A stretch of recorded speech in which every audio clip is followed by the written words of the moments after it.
Мына Акаев эмнеге азыр бакылдап атат? Мына Атамбаев мени келбе деп айтышы, коркуткан. Мен Сооронбайдан артык киши жок. Мен келем, мындай президент жок деп. Ошондо эле жытташып жүргөндө.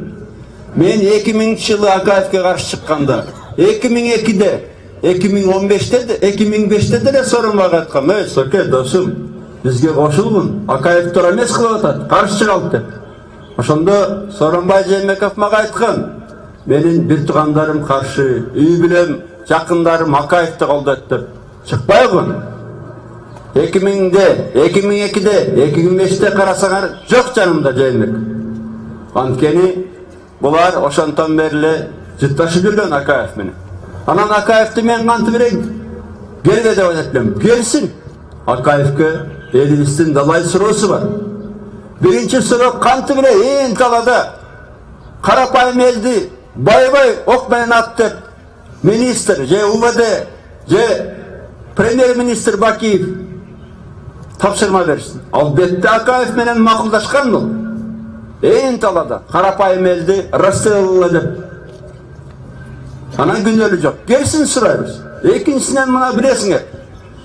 Контордо иштетип баштаганда Кыргыз тарабында 67% болчу. 10 жылдын ичинде 67% 16 болуп калды. 67% 16 болуп калды. Кумтор 1000 тонна алтын, 40 миллиард доллар. 40 миллиард доллар деген бул Кыргызстандын ушу 91-жылдан баштап 20 жылдык тапкан кирешеси 40 миллиард доллар болот.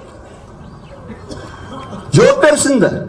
Ошол эле мына жер үйдү 300 сомго берген Акаев, 300 сомго. Мына Атамбаев президент болгондо жер үйдү тендерден 100 миллион долларга саттык. Андан тышкары мурунку кожоюндарына 60-70 миллион доллар төлөп берди. 10 миллиард сом бер жагы эле төлөп берди бюджет менен мурунку кожоюндарына. 300 сом менен 10 миллиард сомдун айырмасы барбы?